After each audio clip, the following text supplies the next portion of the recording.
चलिए दोस्तों, हम आज का अपना सेशन शुरू करते हैं और हमारा पहला क्वेश्चन करते हैं। ए बी ओ केंद्र वाले वृत्त की एक जीवा है और कोण ए ओ बी 50 डिग्री है, तो कोण ओ ए बी बराबर क्वेश्चन मार्क ना।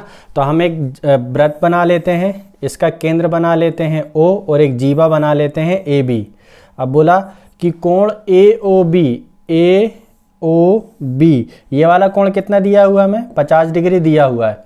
और कोण कौन सा पूछा, ओ ए बी ये वाला कोण हमसे पूछा है।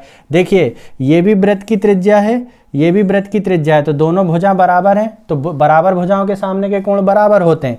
तो इसके सामने का कोण यदि x माना हूं मैंने, तो इसके सामने का कोण भी कितना होगा, x ही होगा। अब देखो त्रिभुज के तीनों कोणों का योग कितना होता है, 180 अंश। तो ये 50 है, तो इन दोनों कोणों का योग कितना होगा, 130।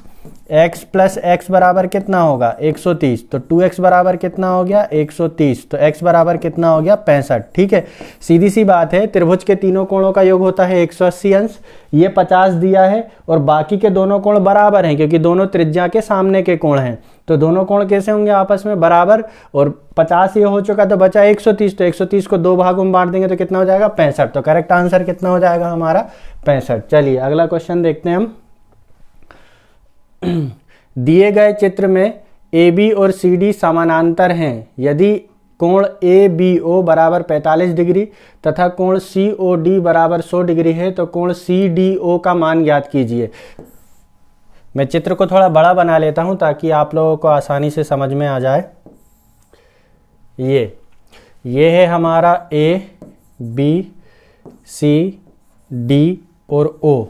हमें दिया हुआ है कोण ए बी ओ बराबर 45 डिग्री, ठीक है। और कोण सी ओ डी बराबर 100 डिग्री। सी ओ डी ये वाला कोण कितना दिया है, 100 डिग्री दिया है। और हमसे पूछा है सी डी ओ ये वाला कोण हमसे पूछा है कितना होगा। देखिए अब जैसे ये दो समांतर रेखाएं हैं, तो ये क्या हो गई, एक समांतर रेखा पर तिर्यक रेखा, और जब भी एक समांतर रेखा को एक तिर्यक रेखा काटती है तो एकांतर अंतःकोण आपस में बराबर होते हैं। जैसे ये कोण है, तो इसको छोड़ के ये वाला कोण कितना होगा, बराबर, मतलब कितना, 45 डिग्री। अब देखिए ये 100 हो गया, ये 45, तो ये कितना होगा, 35, क्योंकि त्रिभुज के तीनों कोणों का योग कितना होता है, 180 अंश। 100 140 और 5 145, 145 में 35 जोड़ेंगे तब होगा 180 अंश। तो करेक्ट आंसर कितना हो जाएगा हमारा, 45 डिग्री। तो ये तिर्यक रेखा वाली प्रॉपर्टी, एक समांतर चतुर्भुज की दो भुजाओं का अनुपात 3:5 है तथा इसका परिमाप 48 मीटर है। समांतर चतुर्भुज की भुजाएं निम्न हैं।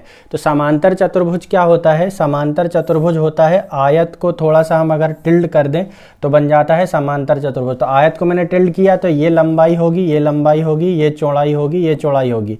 इसकी लंबाई आपस में बराबर होती हैं और चौड़ाई आपस में बराबर होती हैं। और भुजाओं का अनुपात कितना दिया है, 3:5। तो अगर लंबाई 3 है और चौड़ाई कितनी हो जाएगी, 5, या अगर चौड़ाई 3 है तो लंबाई हो जाएगी 5। दोनों में से हम किसी को भी मान सकते हैं। और इसका परिमाप कितना दिया हुआ है, 48।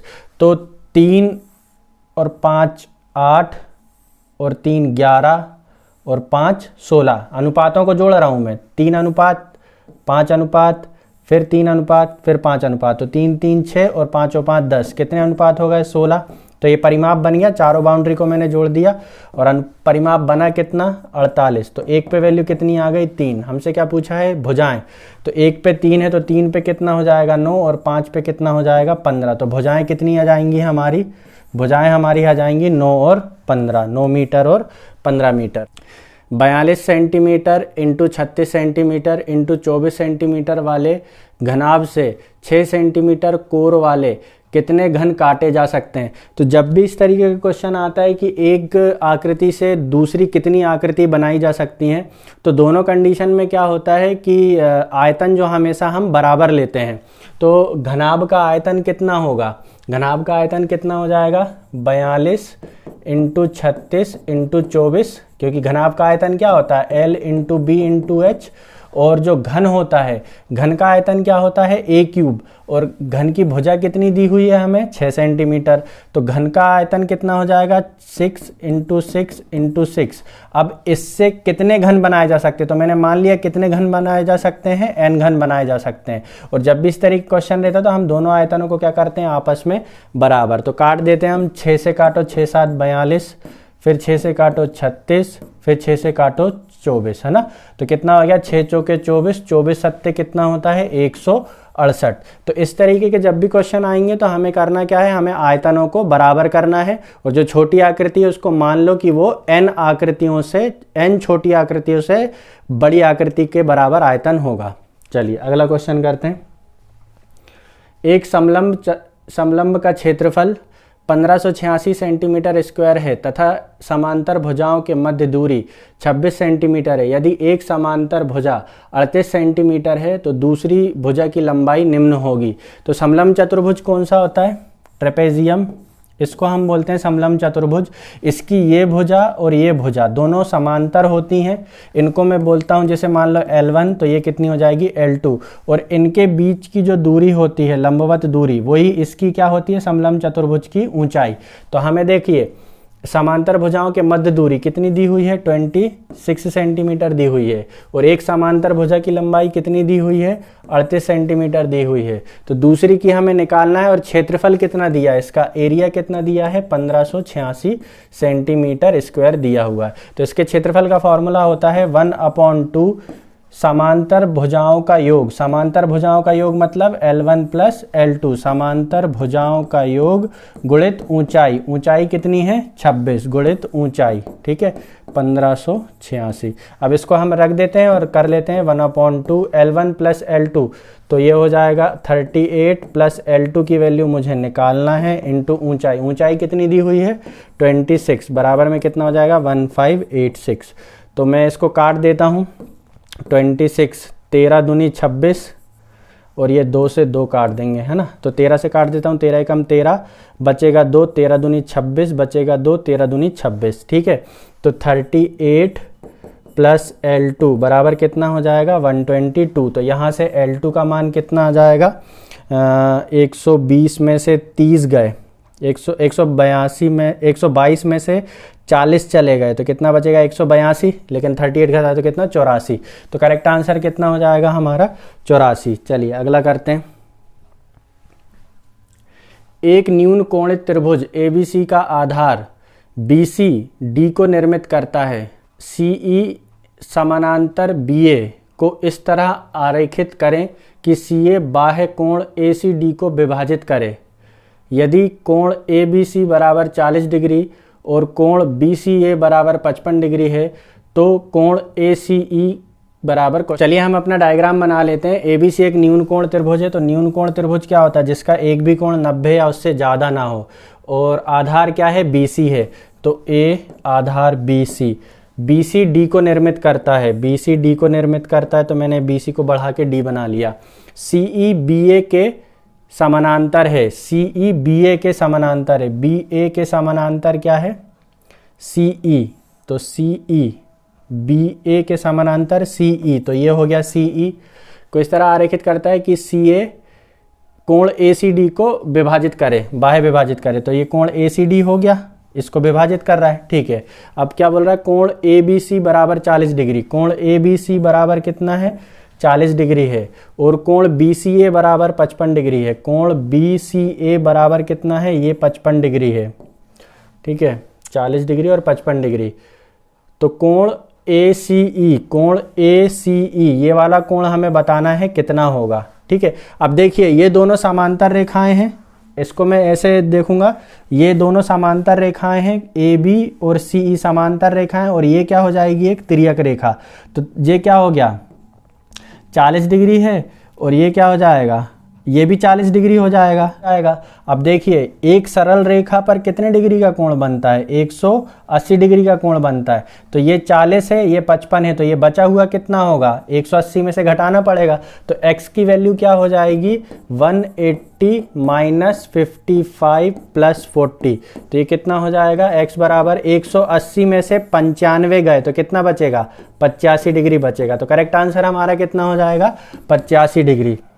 हमारा अगला क्वेश्चन है, यदि दो वर्गों के विकर्ण 1:3 के अनुपात में हैं तो उनके क्षेत्रफलों का अनुपात क्या होगा। तो जो अनुपात वर्ग के विकर्णों का होता है वही अनुपात उनकी भुजाओं का होता है। तो भुजाओं का अनुपात भी कितना हो जाएगा, 1 और 3। तो भुजाओं का अनुपात आ गया मेरा 1 और 3। तो क्षेत्रफलों का अनुपात क्या होगा, क्षेत्रफल का अनुपात क्या होता है, भुजा का वर्ग। तो 1 का वर्ग कितना हो गया 1 और 3 का वर्ग कितना हो गया 9। तो करेक्ट आंसर कितना हो जाएगा हमारा 1:9। देखो विकर्ण एक विमा है, जैसे विकर्ण को हम काय में नापते हैं, सेंटीमीटर में, और भुजा को भी काय में नापते हैं, सेंटीमीटर में। तो जो विकर्णों का अनुपात है वही भुजाओं का अनुपात भी होगा।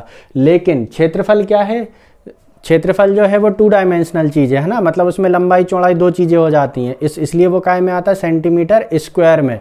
तो भुजा का जो अनुपात है उसके वर्ग का अनुपात क्या होगा, क्षेत्रफलों का अनुपात होगा। तो 1 का वर्ग 1 और 3 का वर्ग 9। चलिए अगला करते।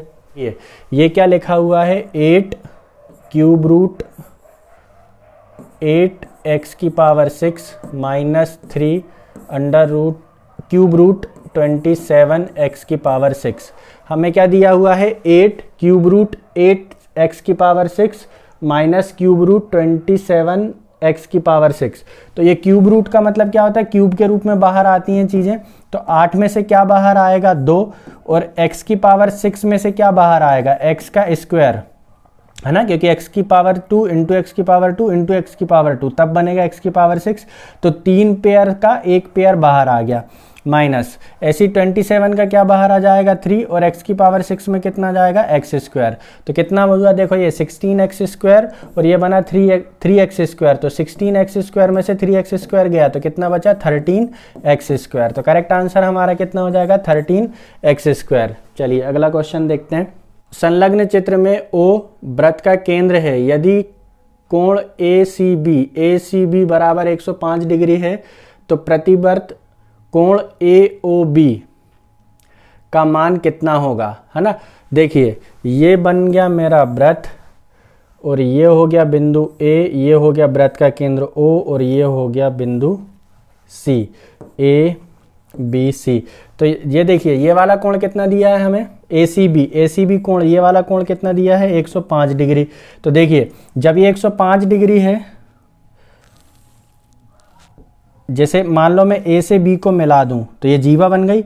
इस जीवा द्वारा वृत्त पर ये बना कोण कितना है, 105 डिग्री है। तो ये बना कोण भी कितना होगा, 105 डिग्री ही होगा। ठीक है, अब देखिए ये जो जीवा द्वारा वृत्त की परिधि पे बना कोण कितना है, 105 डिग्री। तो उसी जीवा द्वारा वृत्त के केंद्र पर कितना बनेगा कोण, परिधि पे बने कोण का 2 गुना। तो 105 का 2 गुना कितना हो जाएगा, 210। एक बार फिर से देख लीजिए, ये वाला कोण मुझे दिया हुआ है 105। जब ये कोण 105 है, इस जीवा द्वारा बन रहा है, तो इस जीवा द्वारा कोण यहाँ पर भी कितना बनेगा, 105 डिग्री ही बनेगा। अब किसी जीवा द्वारा वृत्त की परिधि पर बना कोण केंद्र पर बने कोण का आधा होता है, या केंद्र पर बना कोण, जीवा द्वारा केंद्र पर बना कोण परिधि पर बने कोण का 2 गुना होता है। तो 105 का डबल कितना हो जाएगा, 210। तो करेक्ट आंसर कितना हो गया मेरा, 210। चलिए अगला देखते हैं। एक समांतर चतुर्भुज के 2 आसन्न कोण 4:5 के अनुपात में है, तब छोटे कोण का मान क्या है। समांतर चतुर्भुज के आसन्न कोणों का योग कितना होता है, 180 अंश। ये है समांतर चतुर्भुज, और समांतर चतुर्भुज की एक प्रॉपर्टी होती है कि उसके आसन्न कोणों का योग 180 अंश होता है। क्यों, क्योंकि ये रेखाएं जो हैं वो समांतर रेखाएं होती हैं।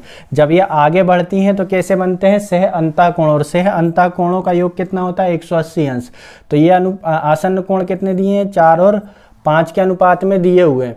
तो 4 और 5 कितना हो गया, 9, और इनका योग कितना होता है, 180। तो 9 पे वैल्यू 180, तो 1 पे वैल्यू कितनी हो गई, 20। हमसे क्या बोला, छोटे कोण का मान क्या होगा। तो 1 पे 20 है, तो 4 पे कितना होगा, 80 होगा। तो करेक्ट आंसर कितना हो जाएगा हमारा, 80। चलिए अगला देखते हैं। एक आयत ABCD के विकर्ण AC और BD O पर मिलते हैं। यदि AOD 62 डिग्री है तो कोण OBC बराबर हमें निकालना है। ये बन गया मेरा आयत। इस पे बोला है कि AC और BD O पर मिलते हैं। जैसे मान लो मैं इसको लिख देता हूँ, ये A है, ये B है, ये C है, ये D है। तो AC और BD कहाँ मिल रहे हैं? O पर मिल रहे हैं। और कोण AOD ये वाला कोण कितना दिया है? 62 डिग्री दिया है। तो कोण OBC ये वाला कोण हमसे पूछा है कितना होगा। देखिए जब ये 62 डिग्री है तो ये भी कितना होगा? 62 डिग्री होगा। शीर्षाभिमुख कोण की प्रॉपर्टी लगा ली हमने यहाँ पर, ठीक है। अब देखो ये 62 डिग्री और आयत के विकर्ण जो होते हैं वो एक दूसरे को समद्विभाजित करते हैं। जैसे ये भुजा जितनी है तो उतनी भुजा ये होगी, तो दोनों ये कैसे होंगे? आपस में बराबर बराबर होंगे। तो इसके सामने वाला कोण इसके सामने वाले कोण के बराबर होगा। तो देखिए तीनों त्रिभुज के तीनों कोणों का योग कितना होता है? 180 अंश। अब ये वाला कोण कितना हो गया है? 62। तो बचे हुए दोनों कोणों का योग कितना होगा? 180 माइनस 62। तो कितना हो जाएगा? ये 1800, 118 हो जाएगा। अब ये दोनों भुजाएं कैसी आपस में बराबर, तो इनके कोण भी कैसे होंगे? आपस में बराबर। तो ये वाला कोण कितना होगा? ये वाला कोण कितना होगा? 118 का आधा। तो कितना हो जाएगा? ये 59 डिग्री। तो करेक्ट आंसर हमारा कितना हो जाएगा? 59 डिग्री। ये चलिए अगला देखते हैं। x+3 का होल स्क्वायर माइनस x - 1 का होल स्क्वायर को सरल कीजिए। तो देखिए कैसे करते हैं? a² माइनस बी स्क्वायर हमने अपने पिछले वीडियो में देखा था। हम इसको कैसे? a+b into a - b,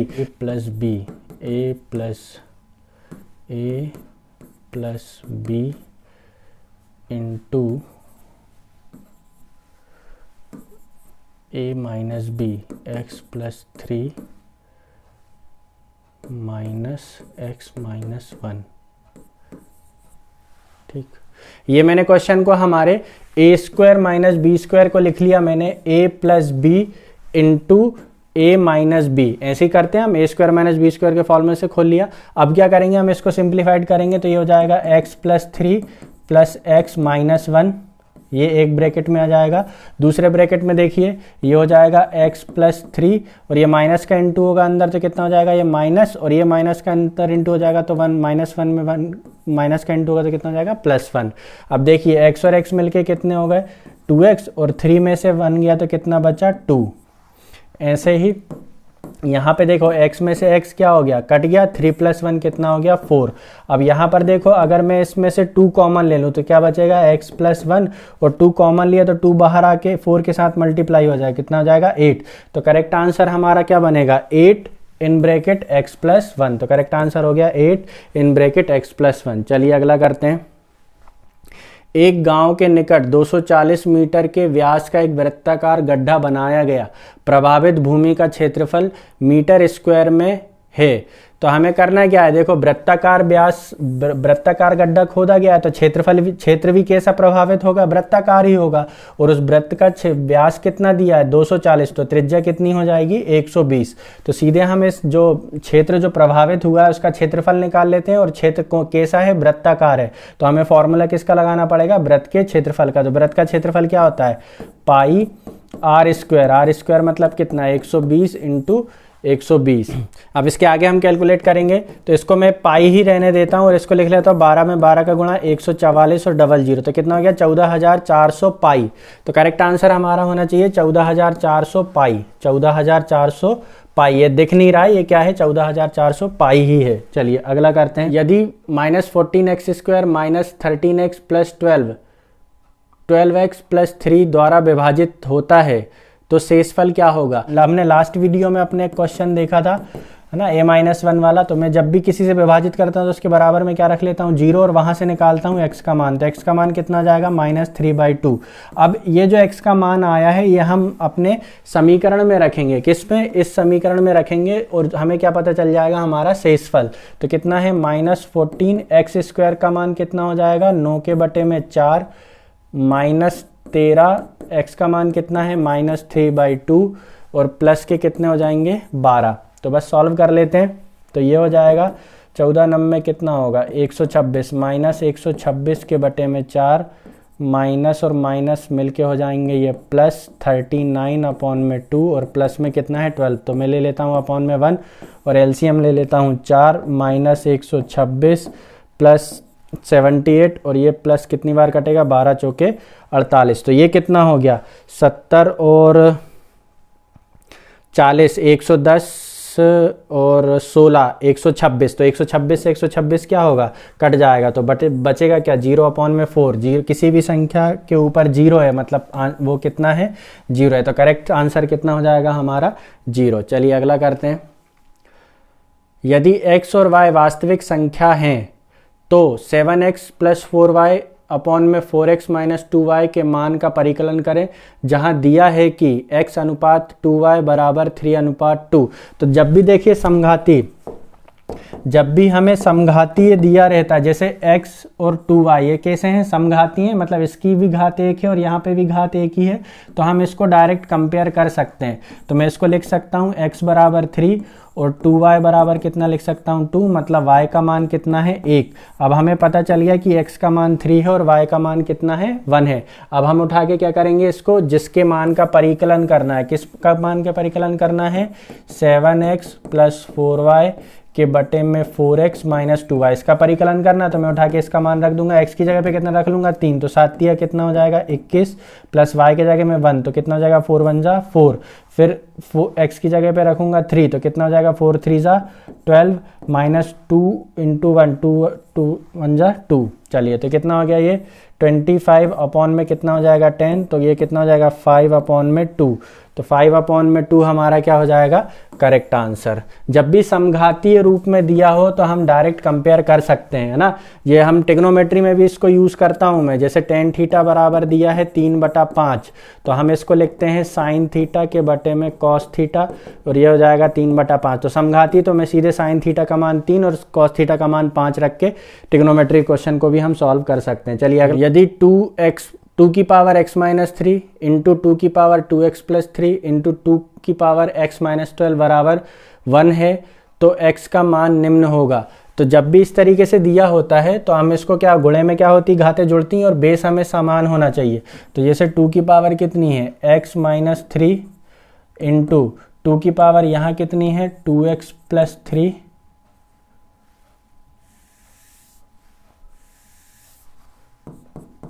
2x plus 3 into 2 की पावर कितनी है x माइनस 12 और बराबर में कितना दिया है 1।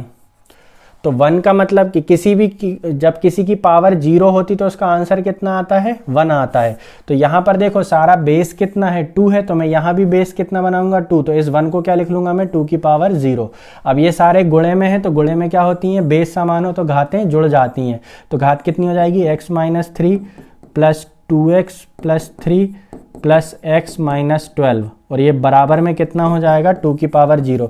अब देखिए ये भी 2 की पावर के रूप में है और ये पूरा भी 2 के पावर के रूप में, तो मैं इस पूरे को किससे कंपेयर कर लूँगा 0 से, तो हो जाएगा मेरा x minus 3 plus 2x plus 3 plus x minus 12 और बराबर में कितना हो जाएगा 0। तो ये हो गया x 2x 3x और x कितना हो गया 4x और ये हो गया 3 से 3 मेरा कैंसिल हो गया, माइनस के 12 इस तरफ जाके प्लस के 12, तो 4x बराबर 12, तो x बराबर कितना आ जाएगा 3, तो x का मान कितना आ गया हमारा 3। करेक्ट आंसर कितना है हमारा 3। चलिए अगला देखते हैं।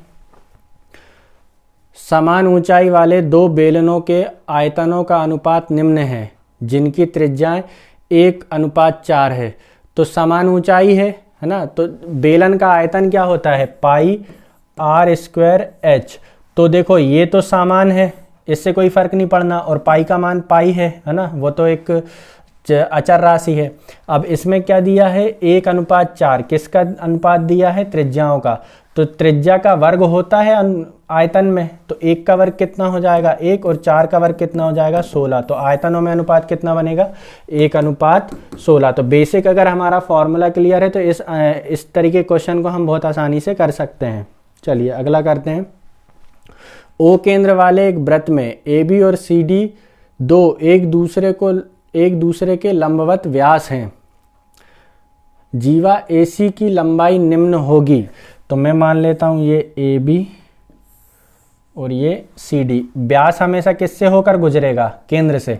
तो ये हो गया ए बी और ये हो गया सी डी। ए सी की लंबाई हमें बताना है क्या होगी, ठीक है, किसके रूप में? ए बी के रूप में ना। तो जैसे ये हाँ देखिए, ये त्रिज्या है आर और ये त्रिज्या है आर, तो ए सी कितना होगा? जब भी हमें इस तरीके से दिया हो, जैसे ये आर ये आर, तो ये कितना होता है? a√2, मतलब r√2। ए और ए तो कितना हो जाता है? a√2। जैसे वर्ग का विकर्ण क्या होता है? a√2। तो ये हो क्या रहा है? ये समकोण त्रिभुज बन रहा है, यहाँ पर लंबवत काट रहा है क्योंकि। तो ये हो गया आर, ये हो गया आर, तो ये कितना हो जाएगा? r√2। अब हमें देखिए, और ए बी कितना है? ए बी कितना होगा? आर और आर कितना होगा? 2r। तो हमें r√2 को किसके रूप में लिखना है? 2r के रूप में लिखना है। ए बी में क्या करूंगा मैं? √2 का भाग दे दूं। ए बी में अगर मैं √2 का भाग दे दूं तो ये कितना हो जाएगा? √2 से √2 कट जाएगा, तो ये भी कितना हो जाएगा? r√2। मतलब ए सी का मान ए बी के रूप में, अगर मुझे ए बी के रूप में लिखना है तो मुझे √2 का क्या करना पड़ेगा? भाग। तो क्या हो जाएगा? 1/√2 ए बी।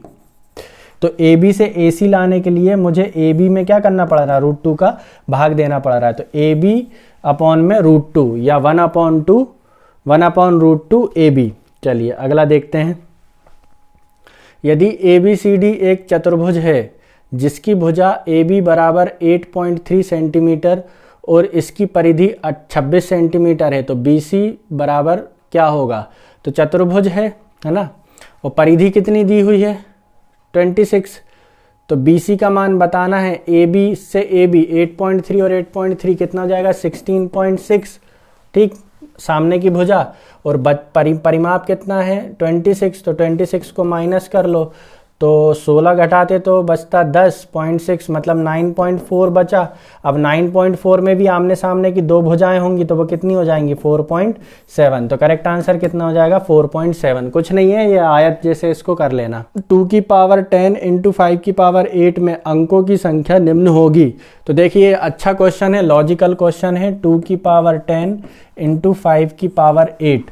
जब देखो, मैं जब भी 5 में 2 का गुणा करता हूं तो 10 बनता है। 10 मतलब कितना? 1 0। अब जैसे मान लो 5 की पावर 2 इंटू 2 की पावर 2 लिखूं तो क्या बनेगा? ये 1, और कितने जीरो बन जाएंगे? 2 पेयर के जीरो के कितने बनेंगे? 2 जीरो। जैसे करके भी देख लो, 25 इंटू 4 कितना हो जाता है? 100, ठीक है।